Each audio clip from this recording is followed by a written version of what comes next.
So hello students, let's now take new phylum of kingdom Animalia, that is phylum Hemichordata. So here hemi means half and chordata means the chordo or chord word stand for the string.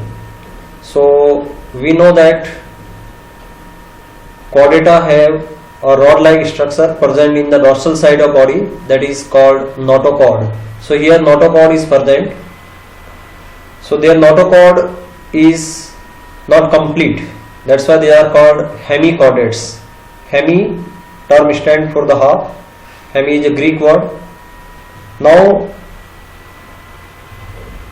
this particular phylum earlier considered as subphylum under chordata. It means earlier it was classified with the chordata, but later on scientists came to know that these organisms do not have complete notochord.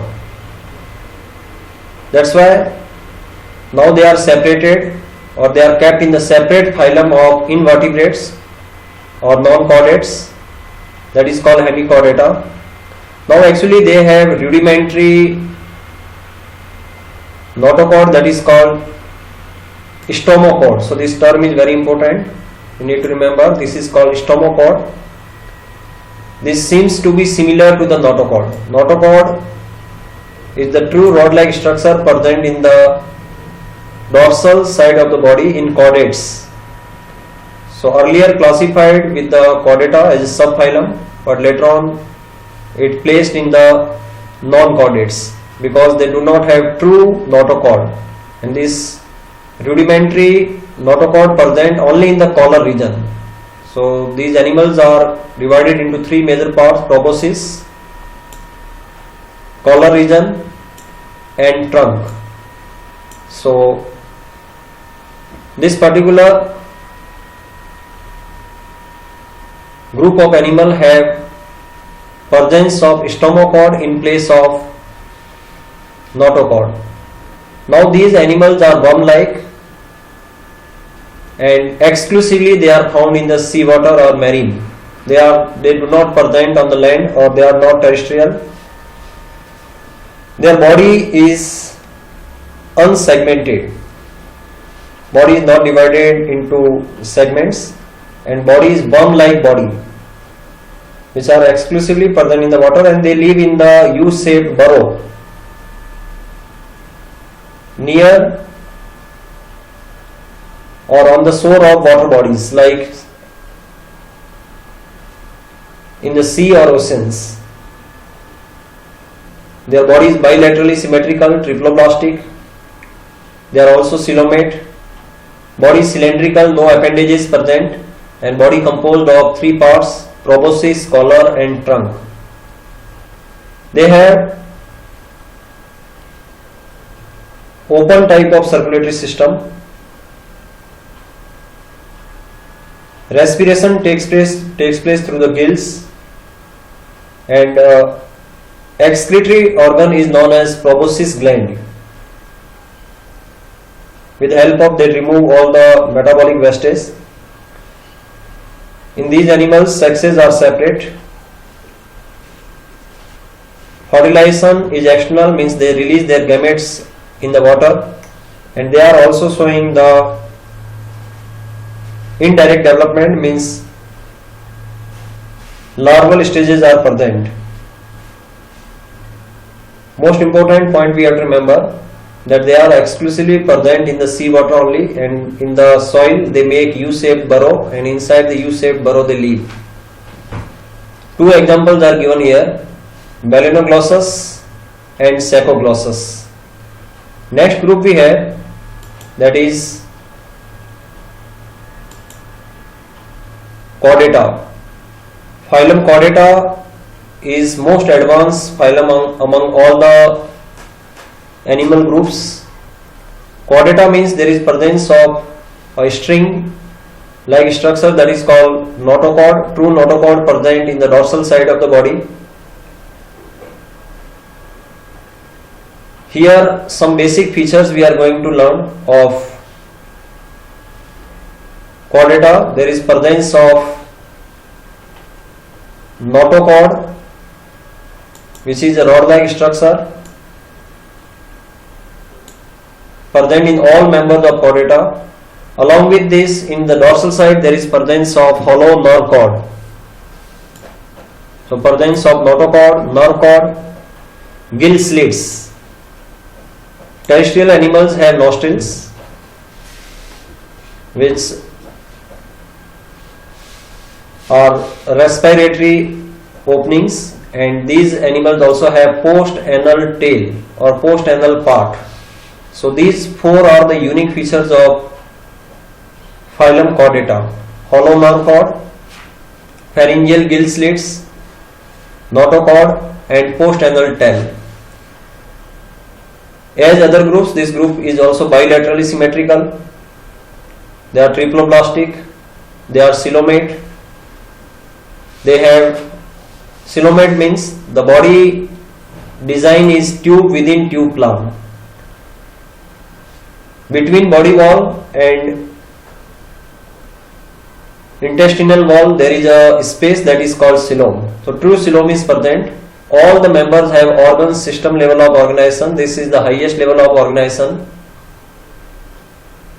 Presence of post-anal tail is one of the very important unique feature which is not there in the non-chordates. It is found only in the chordates.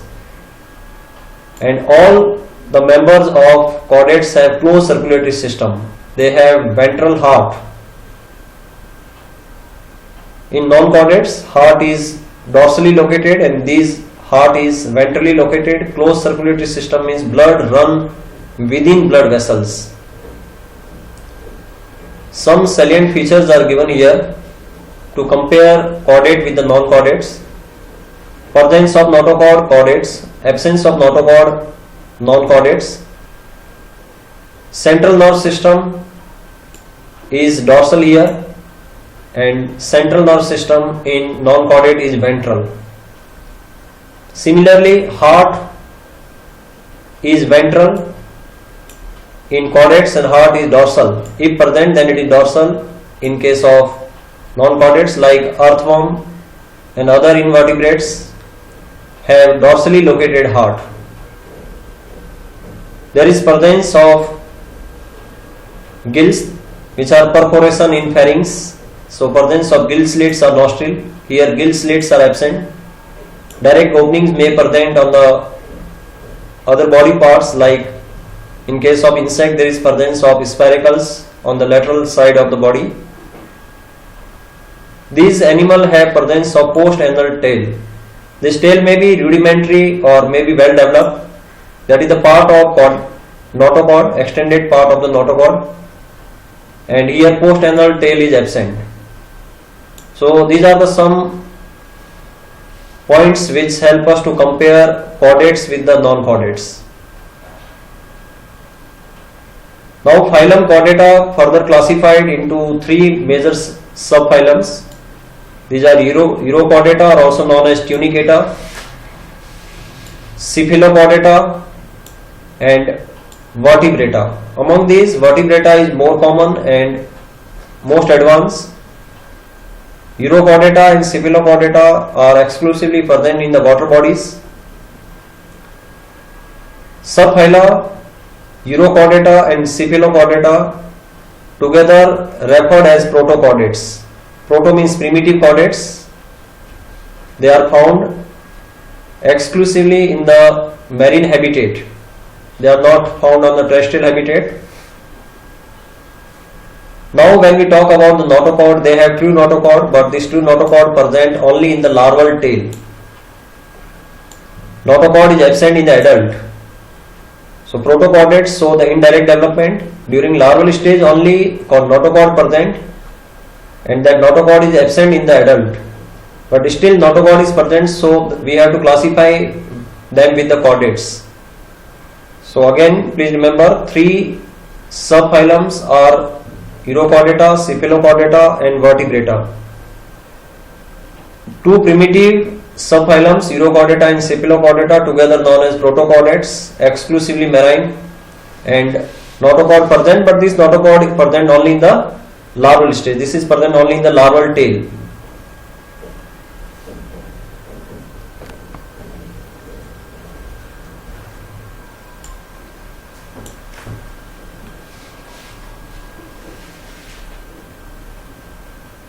Now, in cephalochordata, if we look into, notochord may present from head to tail and that may remain persistent throughout the life. So as we know, in Urochordata, notochord present only in the larval stage and only restricted to tail region. But when we talk about cephalochordata, this is the subphylum of chordata have complete notochord that extend from head to tail. In vertebrata also it extend from head to tail, but in vertebrata notochord is replaced by vertebral column. So here in these two groups, vertebral column is not present. Simple rod like notochord is present. How Urochordata is different from cephalochordata? Please remember, in Urochordata this is present only in the tail region, but in cephalochordata notochord is present from head to tail and this is persistent throughout the life. But in case of Urochordata it is restricted to only larval stage. Some example of Urochordata are given, that is the Acidia, Salpa, Doliolum, and example of cephalochordata are Bronchiostoma, that is also known as Amphioxus or Lancelet. Member of subphylum vertebrata possess notochord from embryonic stage to adult, and this notochord is true notochord, and notochord is replaced by vertebral column. This is very important. That's why these are called vertebrata. This vertebral column may be made up of bones or cartilage. Vertebrates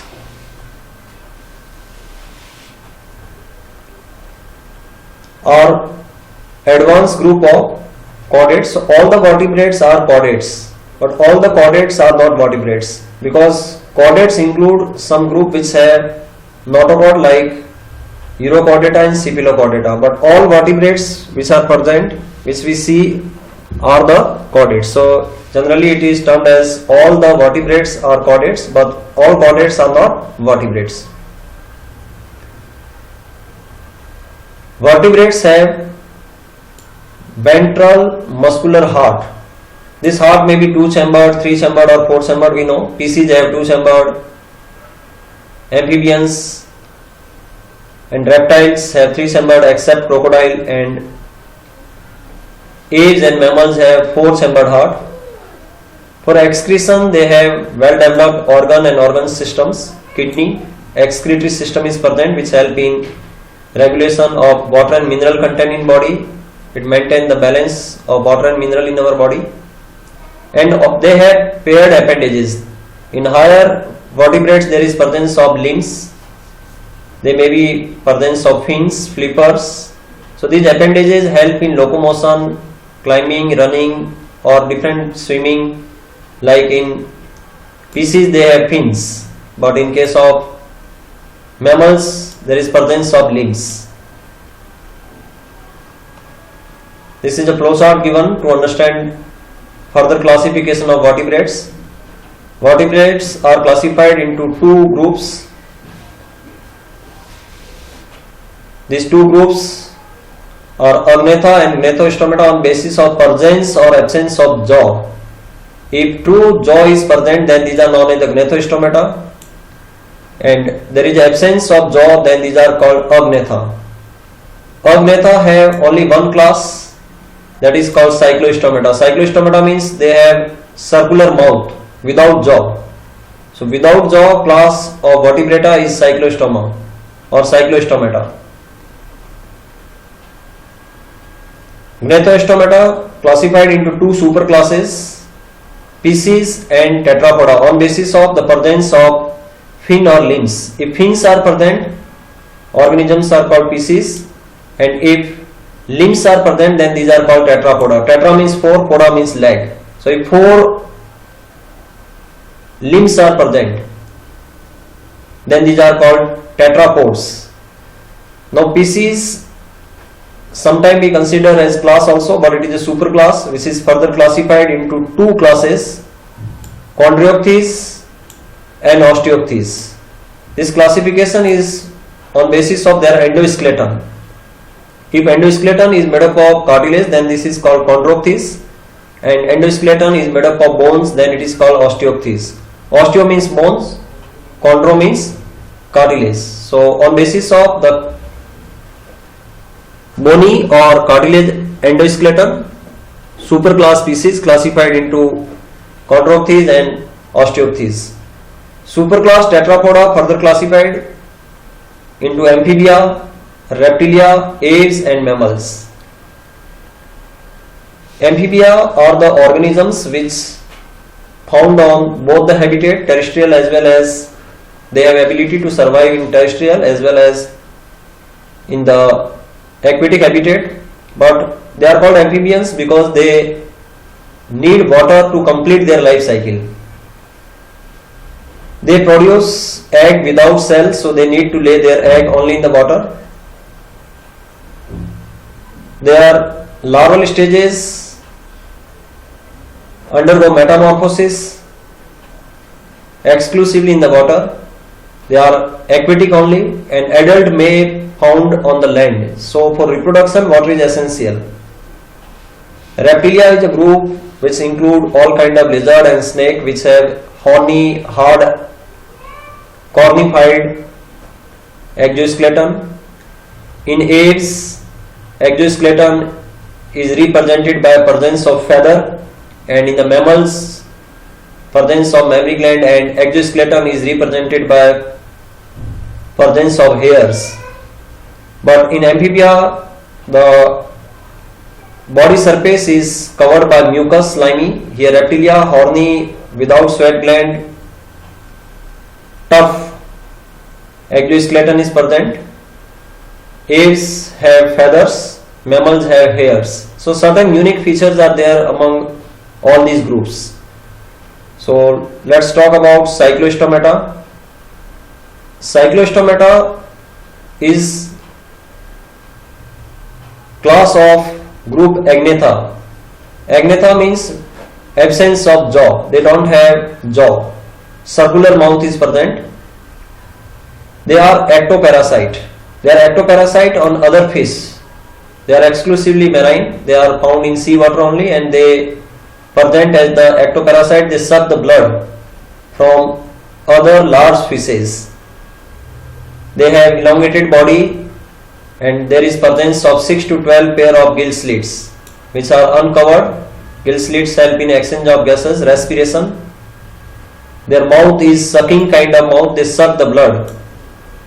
But this sucking kind of mouth is circular mouth without jaw. Now their body is devoid of scale, so that differentiate them from the member of species. They seem like they are fish, but they are not true fish. Because in fish we know there must be presence of fins. As the exoskeleton, they are devoid of scales, but fish have either spiny or ovoid, placoid type of scales. So absence of scale is one of the unique feature of them. Body is completely covered by mucus, so body is slimy. Similarity with the fish, they have presence of paired fins. Their cranium and vertebral column is made up of